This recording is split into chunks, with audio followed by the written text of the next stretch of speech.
भारत अपनी सांस्कृतिक विविधता और परंपराओं के लिए विश्व भर में जाना जाता है। इस अनूठी विरासत का एक प्रतीक है महाकुंभ, जो न केवल आस्था और आध्यात्म का महासंगम है, बल्कि मानवता के लिए स्वयं को समझने और आत्मचिंतन करने का एक अवसर भी है।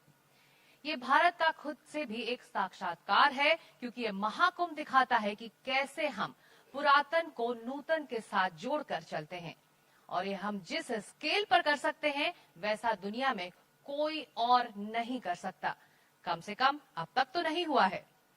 महाकुंभ सिर्फ धार्मिक आयोजन नहीं है, ये दर्शन, विज्ञान, संस्कृति और सामूहिकता का संगम है।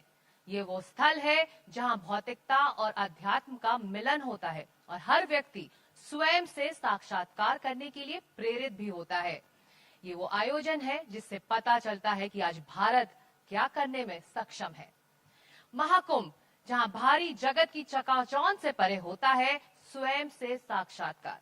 क्या महाकुंभ केवल एक धार्मिक आयोजन है या आत्म खोज की यात्रा भी है? कैसे ये आध्यात्मिक महासंगम हमें स्वयं को समझने और जीवन के गूढ़ रहस्यों को जानने का अवसर देता है। आधुनिक जीवन की भागदौड़ के बीच महाकुंभ हमें आत्म मंथन का क्या संदेश देता है? तो चलिए आत्म खोज की इस यात्रा में, जहां आध्यात्म और वास्तविकता का संगम होता है, स्वयं से साक्षात्कार, महाकुंभ संवाद में हमारे साथ मंच पर हैं प्रोफेसर राकेश सिन्हा, पूर्व सांसद राज्यसभा, और doctor Anand Vardhan, deputy dean, Ambedkar विश्वविद्यालय, नई दिल्ली। आप दोनों का इस संवाद में स्वागत है। प्रोफेसर सिन्हा, अगर मैं आपसे शुरू करूं, जो हमने इंट्रोडक्शन में कहा कि भारत का भी साक्षात्कार हुआ है विश्व पटल पर, चाहे वो G20 हो या फिर महाकुंभ का ये विशाल आयोजन, दुनिया को बता दिया है कि हम ही हैं और हम वो सॉफ्ट पावर हैं। देखिए, भारत की जो हिंदू सभ्यता है और दुनिया की सभ्यता में एक बुनियादी अंतर है। पूरी दुनिया की जितनी सभ्यताएं हैं, जितनी दर्शन हैं, वो सांसारिक यानी वैश्विक चेतना की बात करती है कि मनुष्य का कल्याण हो, कोई भी धर्म हो, कोई समाज हो। भारत की स्थिति भिन्न है। यहां मनुष्य कल्याण से हम कहीं ऊपर जाते हैं और वैश्विक चेतना से ऊपर ब्रह्मांडीय चेतना की बात करते हैं। इसलिए आप देखेंगे कि हिंदू धर्म में जितने प्राकृतिक उपादान हैं, पहाड़ हो, मेघालय में सेक्रेड फॉरेस्ट है, जंगल की पूजा करते हैं, उसको सेक्रेड फॉरेस्ट कहते हैं।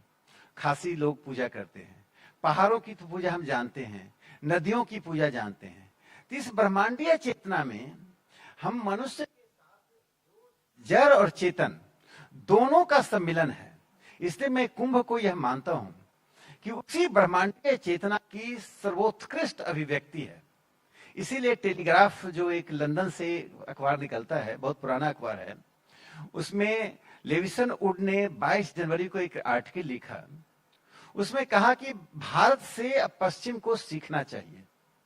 और यह एक महाकुंभ की एक और विशेषता है कि यह पुरोहित रहित कार्य है। इसमें ईश्वर, प्रकृति और व्यक्ति के बीच में कोई संवाद सीधा है। हर व्यक्ति स्वयं के लिए उस नदी में स्नान जब करता है तो स्वयं और प्रकृति और ईश्वर के यानी ब्रह्मांडीय चेतना से जोड़ता है।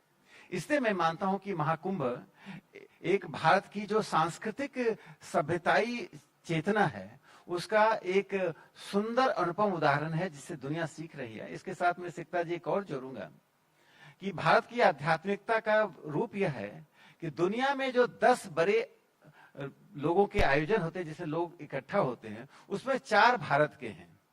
उसमें 2 तो केरल का है, एक ये हुआ, एक पुरी का है। तो 10 बड़े आयोजनों में 4 भारत का आयोजन होता है। इसलिए मैं मानता हूं कि उसी धारा और प्रक्रिया का, उस सांस्कृतिक प्रक्रिया का महाकुंभ एक हिस्सा है। डॉक्टर वर्धन, ये तो बात रही भारत के स्वयं से साक्षात्कार की। जब एक व्यक्ति महाकुंभ से जुड़ता है तो उसका स्वयं से साक्षात्कार होता है, ऐसे कहा जाता है। तो ये क्या बड़ा माध्यम है इस लगाव और इस जुड़ाव के लिए महाकुंभ? कुंभ की एक शास्त्रगत परिभाषा है।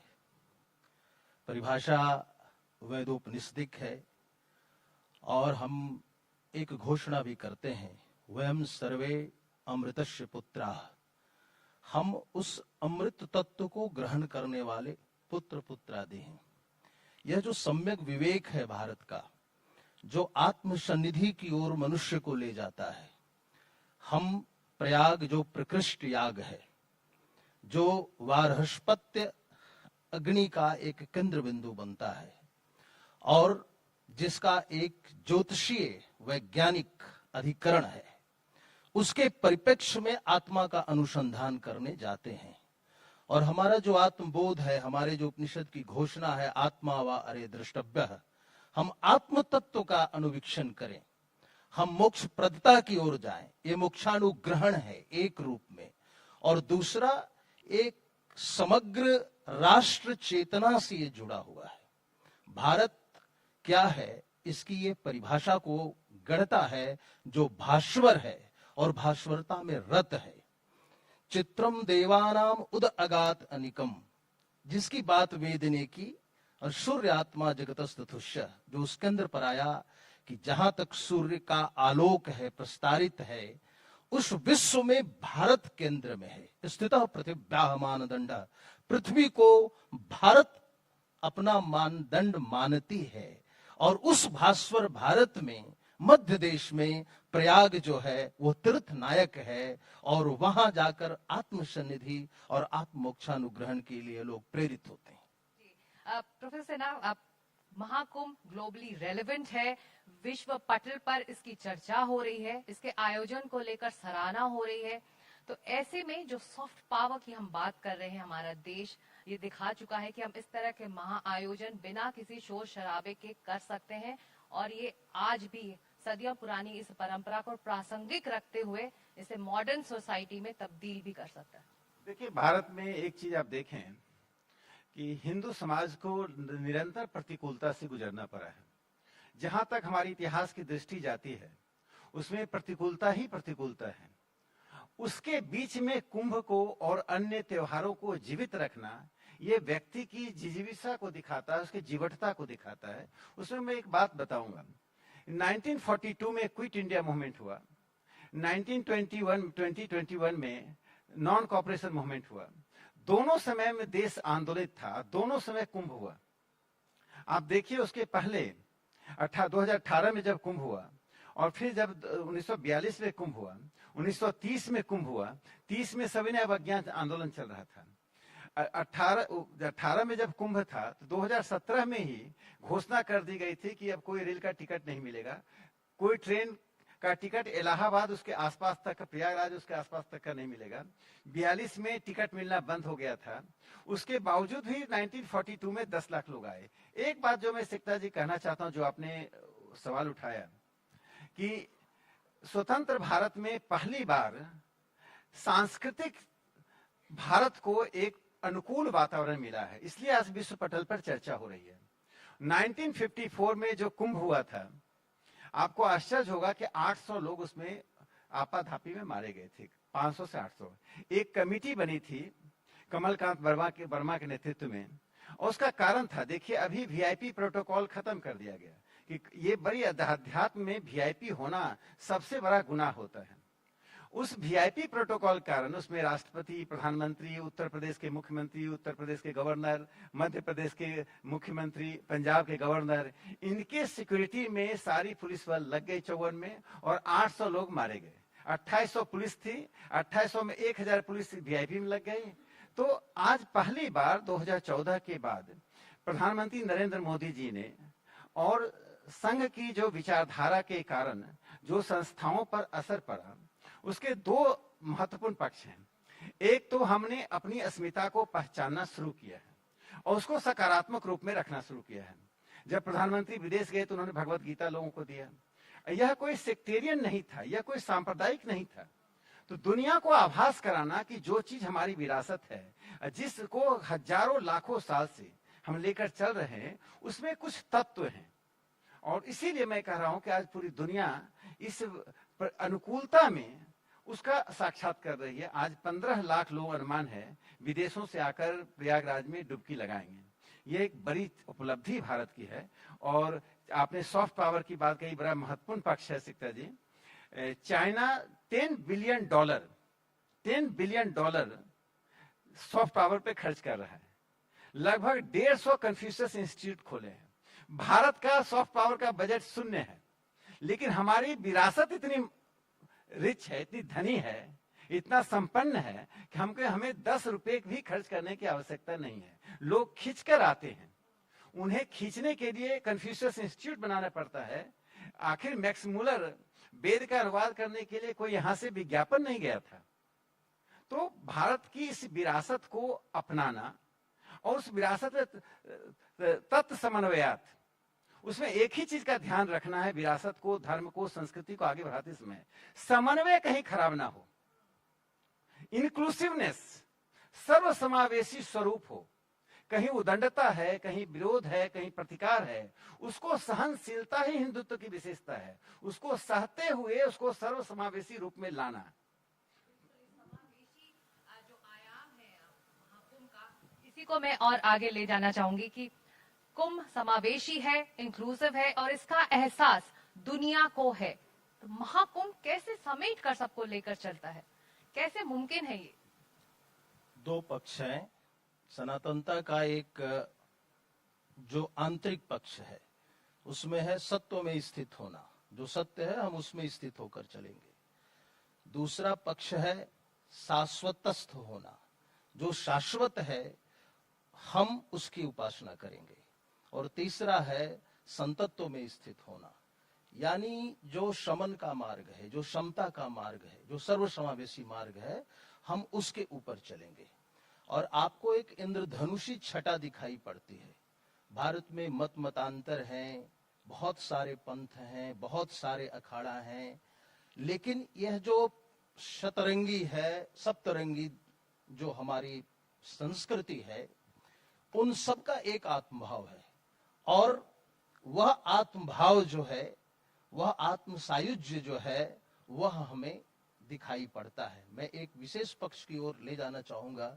जैसा प्रोफेसर सिन्हा ने कहा, 1772 और 75 का कुंभ इस राष्ट्र के इतिहास में बहुत महत्वपूर्ण है। आपने स्वतंत्रता आंदोलन से जुड़ा 1772 का जो हरिद्वार कुंभ था, उसमें जोशी मठ से जो लोग नीचे आए, उस समय भारत में कंपनी सरकार स्थापित हो चुकी थी। 1775 के कुंभ में एक गुप्त निर्णय हुआ और वह निर्णय रण पंडिताख्य फतेह बहादुर शाही, जो 1764 के बाद जो शारण्य जनपद है, वो अंग्रेजी सत्ता के विरुद्ध लड़ रहे थे। कुंभ ने यह निर्धारित किया कि सन्यासी विद्रोह का मार्ग चुनेंगे, कंपनी सत्ता को उखाड़ फेंकने का काम करेंगे और डामरगिरी, अजितगिरी, चंदनगिरी, बाबा भवानी सिंह पाठक, फतेह बहादुर शाही, ये तमाम ऐसे नेता हुए जिन्होंने सन्यासियों को यह आत्मबल दिया, ये आत्मचेतना दी कि शाश्वत राष्ट्र को जीवंत रखने के लिए कंपनी शासन को उखाड़ फेंकना होगा। बिल्कुल, बिल्कुल। तो इस टाइमलेस परंपरा जो है, टाइमलेस ट्रेडिशन को आज भी जीवंत रखा है हमारे समाज ने। अब राकेश जी, मैं ये समझना चाहूंगी कि जब हम एक युवा इस महाकुंभ में साथ जाता है, उसका जो अनुभव होता है शायद अपने माता पिता से, अपने बड़े बुजुर्गों से अलग होता होगा, लेकिन उसकी राह वही है। तो कैसे हम इसको प्रासंगिक या फिर जीवंत या फिर रेलेवेंट रख पाए हैं आज के दिन इस मॉडर्न सोसाइटी में? देखिए, कुंभ की एक खासियत है, जो बल्कि अन्य त्योहारों में भी हम उसका प्रतिबिंब देखते हैं, सामुदायिकता की भावना। अब जिस वुड की मैंने बात की, टेलीग्राफ में लिखा, उसने बड़ा अच्छा शब्द का प्रयोग किया, शेयर्ड केओस। मीन्स केओस को हम बोलते हैं अराजकता, या तो साझा हम करते हैं। लोग अपने आप आते हैं, कोई योजना नहीं रहती। योजना है कि वहां पर ये व्यवस्था है, आपको अपने आप आना है, अपने स्वयं स्नान करना है, स्वयं। उसमें एक जुआ लड़का भी, एक जुआ लड़की भी, एक वृद्ध भी, और जाति, धर्म, संप्रदाय, क्षेत्र, भाषा, सभ्यताई स्वरूप किसी का किसी को आभास नहीं होता है। हम प्रकृति के बीच में, खुले आसमान में, नदी में स्वयं का साक्षात्कार करते हैं। तो मुझे लगता है इसका एक संदेश जो भारत को मिलना चाहिए, जो मुझे लगता है इस अवसर पर बोलूं, कि इतनी बड़ी उदात्तता के साथ हम कर रहे हैं और जिसमें हम यह नहीं देख पाते किसकी जाति कौन है, कौन अस्पृश्य है, कौन गैर अस्पृश्य है। इतने लंबे समय से कुंभ के बाद भी यदि अस्पृश्यता को हम नहीं मिटा पाए, तो मुझे लगता है 144 साल के बाद जो कुंभ हुआ है उसका एक बड़ा संदेश जाना चाहिए कि समाज की जो एक अस्थाई न्यूनता बन गई है और उसको मिटाने का एक अस्थाई कार्यक्रम बन गया है, जो हमारा एक काम बन गया है, क्या लगता है पीढ़ियों से कर रहे हैं।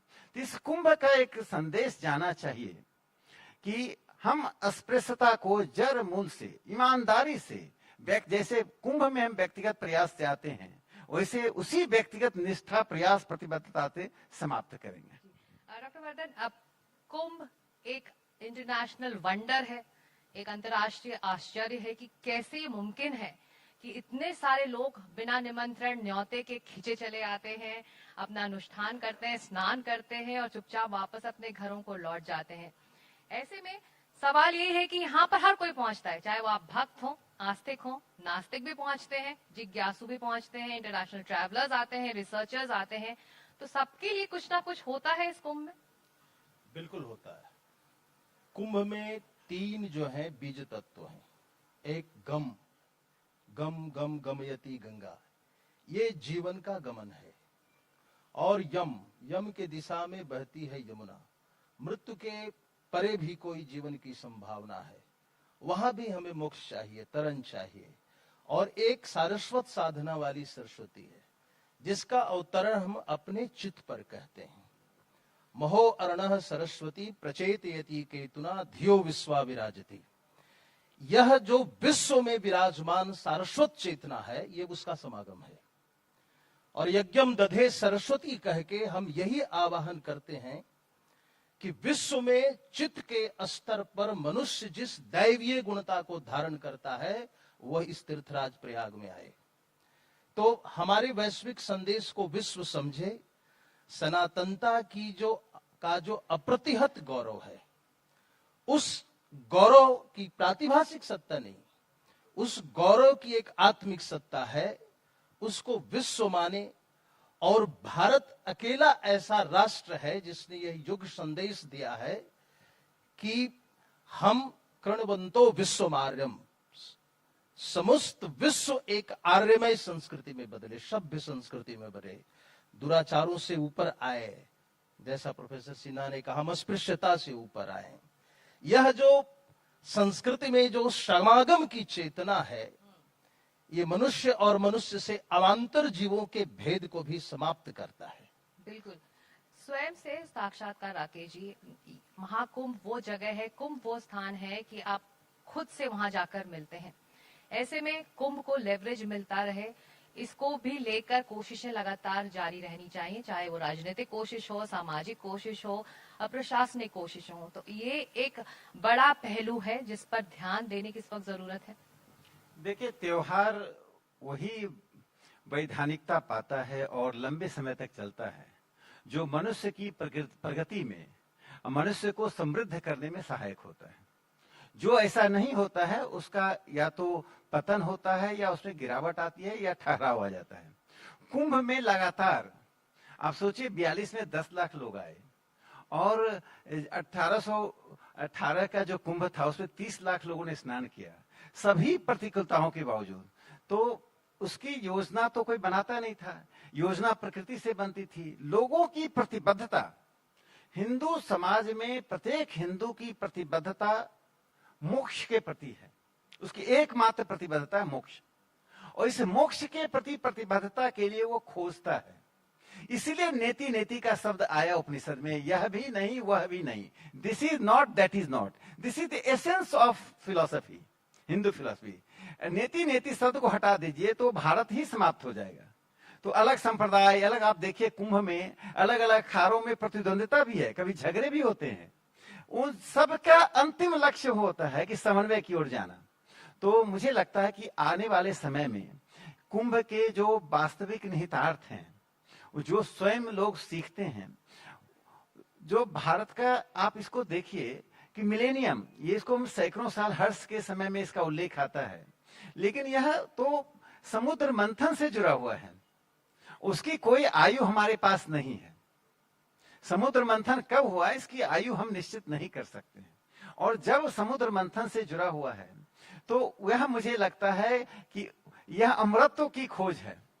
अमृतत्व कोई व्यक्ति अपने लिए नहीं खोजता है, अमृत तत्व के लिए ढूंढता है व्यक्ति। ये तो मालूम है कि ईश्वर का भी मृत्यु होती है, तो अमृत तो हम वस्तु के लिए खोजते हैं। इसलिए मैं मानता हूं महाकुंभ एक वस्तुनिष्ठ ऐसा त्योहार है जो सांस्कृतिक मर्यादा में पूरी दुनिया को समेटने की क्षमता रखता है।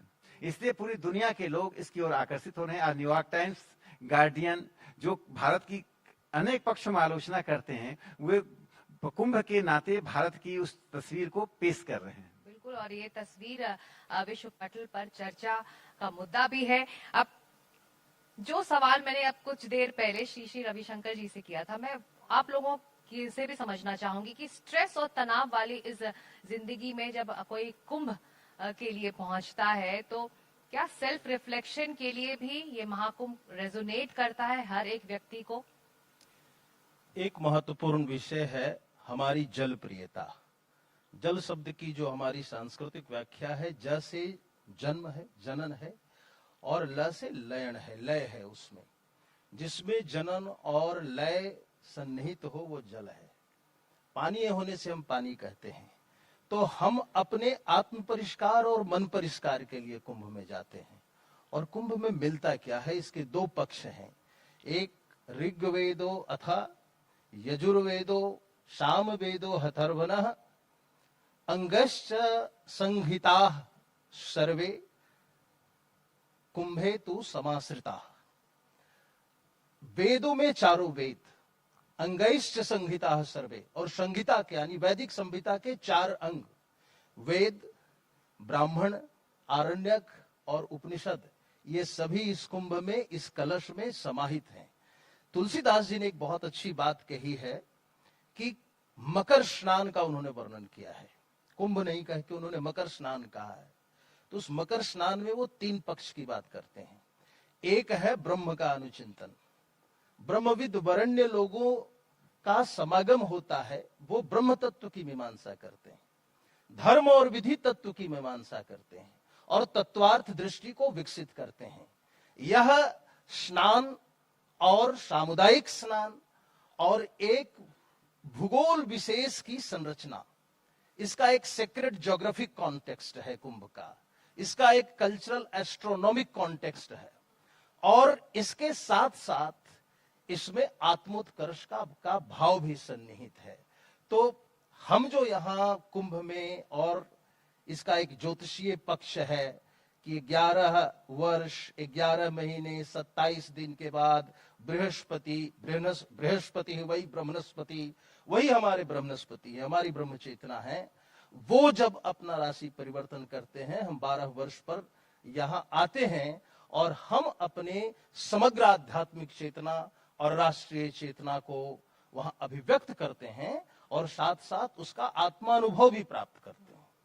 तो ऐसे में सवाल ये उठता है कि जब जैसे कि आपने कोट किया कि ये अंतर्राष्ट्रीय अखबार, वो अंतर्राष्ट्रीय न्यूज एजेंसी पर चर्चा हो रही है, खबरें जा रही हैं, तो जब सराहना हो रही है इस महा आयोजन की, तो यहाँ पर राजनीतिक दुनिया में हलचल भी है कि कैसे संभव हो गया।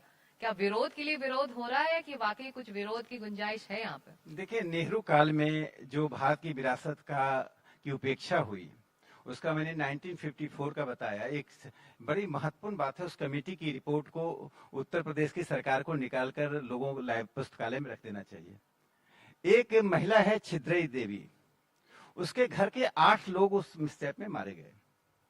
जो कमेटी उससे पूछती है, आप सोच सकते हैं, जिसके पुत्र का निधन हो गया हो कुंभ में, और सिर्फ इसके की सारी सुरक्षा प्रधानमंत्री और राष्ट्रपति और गवर्नर और मुख्यमंत्री में लग गया। उससे पूछा गया कि आप ये बताइए कि हम ईमानदारी से ये कमेटी की जांच कर रहे हैं कि नहीं कर रहे हैं। बोले मुझे पता नहीं, भगवान जानता है। फिर उससे पूछा गया कि आपको कैसा अनुभव हो रहा है, जिसके पुत्र का निधन हो गया हो कुंभ में, उससे कमेटी यह पूछे कि आपको कैसा अनुभव हो रहा है। एडवोकेट नहीं लाया गया। तो पूरी विरासत को जिस प्रकार से मर्दन किया गया वो ब्रिटिश काल में भी नहीं हुआ था। 42 के कुंभ में मिस्टर रोज आईसीएस का अपॉइंटमेंट हुआ था, बहुत अनुभवी व्यक्ति थे। 48 के अर्ध कुंभ में के शुक्ला आए थे, अनुभवी आईएएस थे। इसमें जो एससी गुप्ता थे, उन्होंने कहा किसी अनुभवी व्यक्ति को लाइए। 54 में कुंभ था और 53 के सितंबर तक कोई ऑफिसर अपॉइंट नहीं हुआ था। और यह कुंभ स्पेशल था, जैसे अभी 44 का 144 साल बाद हो रहा है, 1954 का कुंभ 100 साल बाद हुआ था, उसका भी एक सिग्निफिकेंस था। 20 लाख लोगों के आने की संभावना थी और वो घटना घटी। तो मुझे लगता है कि आप एक कुंभ की एक विशेषता देखिए, जो बड़े लोग बाथरूम में बंद होकर स्नान करते हैं और हर व्यक्ति के लिए अपना अलग बाथरूम होता है, वे लोग कुंभ में लाखों लोगों के बीच में बिना ये जाने पानी का की प्रकृति क्या है, मेरे पास में कौन खड़ा है, स्नान करते हैं। यानी सूक्ष्म से स्थूल लोक स्नान की जो भारत की परंपरा रही है, कुंभ उसको भी प्रदर्शित करता है। हम लोक स्नान में विश्वास करते हैं, हम लोक अभिव्यक्ति में विश्वास करते हैं, लोक हित में विश्वास करते हैं। तो कुंभ लोक अभिव्यक्ति है, लोक स्नान है और अंततः कुंभ उस लोक की बात करता है जिसमें भूगोल की सीमा नहीं होती, जाति धर्म की सीमा तो होती ही नहीं है। मुझे एक बात का दुख है, वो दुख इस बात का है कि राजनीतिक दलों को इस कुंभ में, जो मैं उत्तर प्रदेश के मुख्यमंत्री माननीय जोगी जी को इसलिए बधाई दूंगा, कितने बड़े आयोजन का ये फ्यूचरिस्टिक है, ये सोचना कि इतनी बड़ी संख्या में लोग आएंगे। और मैं तो चाहता हूं कि 140 करोड़ लोग स्नान करें। हमारी योजना ऐसी होनी चाहिए कि 140 करोड़ लोगों में से एक भी स्नान के बिना ना रहे, अपने स्वयं स्फूर्त करे। तो जो एक प्रशासनिक तैयारी हुई है, वह भारत के विरासत की अनुकूलता को दिखाता है। इसीलिए जब हम सॉफ्ट पावर लेकर कुंभ को लेकर हम न्यूयॉर्क जाएंगे, हम मेलबोर्न जाएंगे, हम लंदन जाएंगे, तो वो हमसे पूछेंगे कि आपकी कुंभ की व्यवस्था कैसी है। तो स्वयं कई व्यक्ति की पहल और जो व्यवस्था होती है उसकी पहल, दोनों का स्वरूप ऐसा ना हो जो औपनिवेशिक काल में हुआ था। तो मुझे लगता है यह महाकुंभ भारत के लिए एक नए युग की शुरुआत, यानी सॉफ्ट पावर के द्वारा हम उन स्थानों, उन जगहों और उन लोगों तक पहुंचेंगे जो हमें दूसरे रूप में देखते रहे। आनंद जी, अब 45 दिनों में 45 करोड़ से ज्यादा लोग स्नान के लिए पहुंचेंगे। वाकई कई देशों की जनसंख्या भी पीछे छूट जाएगी अगर हम संख्या की बात करें, लोगों के यहाँ पहुंचने की बात करें। तो भले ही यहाँ पर राजनीतिक हलचल होती रहे, विरोध प्रतिरोध होता रहे, लेकिन विश्व गुरु हैं इस महाआयोजन से, ये देश ने साबित कर दिया है। विश्व गुरु हम हैं ये आभानक नहीं है, यह तो सत्य है। ये कभी बयातुल हिकमा ने कहा है, कभी स्पेन के गणितज्ञों ने कहा है, कभी जापान के क्योतो के मंदिरों से स्वर गूंजा है। तो मैं उसको बृहत्तर भारत का जो इतिहास है, भारत से परे भारत है, there is India beyond India, जहां जहां भारत का सारस्वत ज्ञान गया है, भारत की साधना गई है, जहां आर्यभट्ट का गणित गया है, जहां बुद्ध का चिंतन गया है, जहां हमारे गरुड़ गए हैं, जहां हमारे शिव गए हैं, वहां भारत है। और भारत ने केवल आध्यात्मिक ज्ञान नहीं दिया है, भारत ने जो ज्ञान दिया है वो वैज्ञानिक ज्ञान है। और हमारी एक बड़ी वैष्णव संकल्पना है हमारे जीवन की, कुंभ की, उस पर हम एक तत्वार्थ दृष्टि डाले। दो काम करता है कुंभ, एक तत्वार्थ दृष्टि को संकेंद्रित करता है, दूसरा आवरण भंग करता है। मायात्मक जगत में, मायोपहत जगत में जो विकृतियां हैं उसको यह भंग करता है और हमारी तत्वार्थ दृष्टि को विकसित करता है। और इसको हम लोगों ने सांकेतिक रूप में, प्रतीकात्मक रूप में अपने साहित्य में बहुत समज्वलता के साथ पूर्व में ही प्रतिष्ठापित किया गया है। ये जो देव दानव संवाद है, आखिर है क्या? उसमें संघर्ष नहीं बताया गया है। देव दानव संवादे मध्यमाने महोदधो। तो इस अनोखे प्रयोगशाला में सभी को आना चाहिए, अनुभव करना चाहिए। आप दोनों का बहुत शुक्रिया इस चर्चा के लिए, प्रोफेसर सिन्हा, डॉक्टर वर्धन, आप सभी दोनों का शुक्रिया और हमारे मेहमानों का भी कि वो इस चर्चा को सुनते रहे। महाकुंभ न केवल एक आयोजन है बल्कि आत्मा, समाज और प्रकृति के संगम का एक उत्सव भी है, एक अवसर है स्वयं से साक्षात्कार का।